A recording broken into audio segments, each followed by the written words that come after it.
اللہم صلی علی سیدنا محمد وعلی آل سیدنا محمد وبارک وسلم۔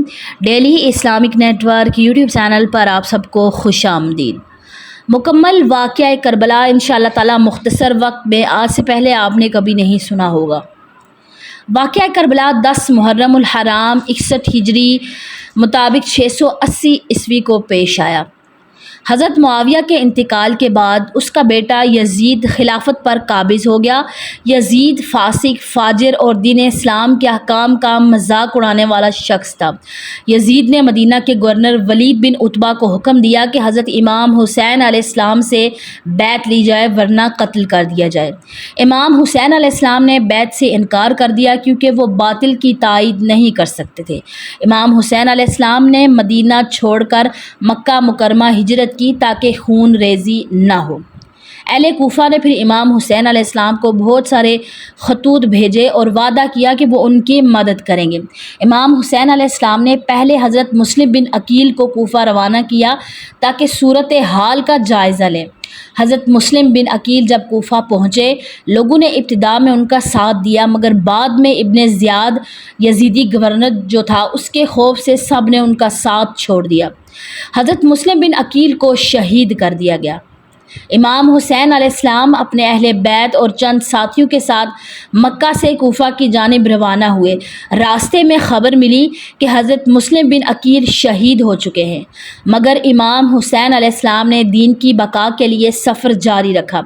2 محرم 61 ہجری کو امام حسین علیہ السلام کا قافلہ کربلا پہنچا۔ یزیدی فوج نے امام حسین علیہ السلام کا راستہ روک لیا اور انہیں پانی تک رسائی سے محروم کر دیا۔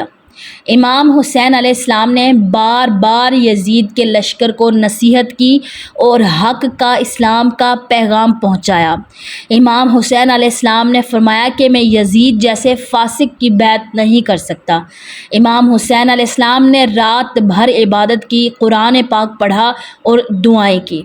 10 محرم کی صبح کو فجر کے بعد جنگ کا آغاز ہوتا ہے۔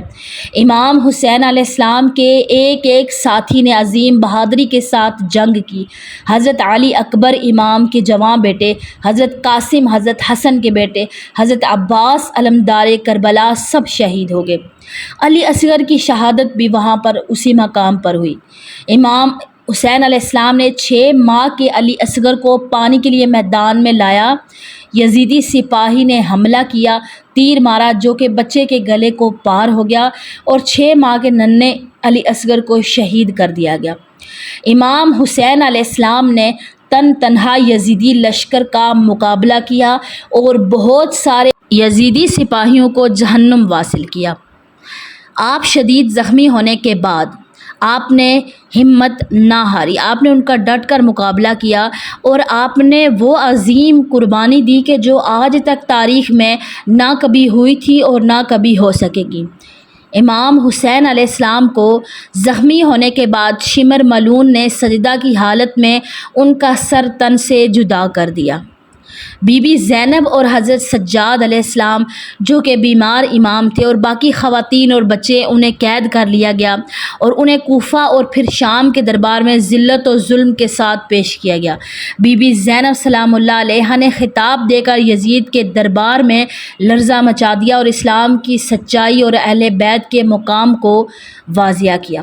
کربلا کا پیغام ہمیں یہ ملتا ہے، ہمیں یہ سکھایا ہے کہ حق کے لیے جان قربان کرنا، ظلم کے سامنے ڈٹ جانا اور باطل کے سامنے جھکنے سے انکار کرنا اصل اسلام ہے۔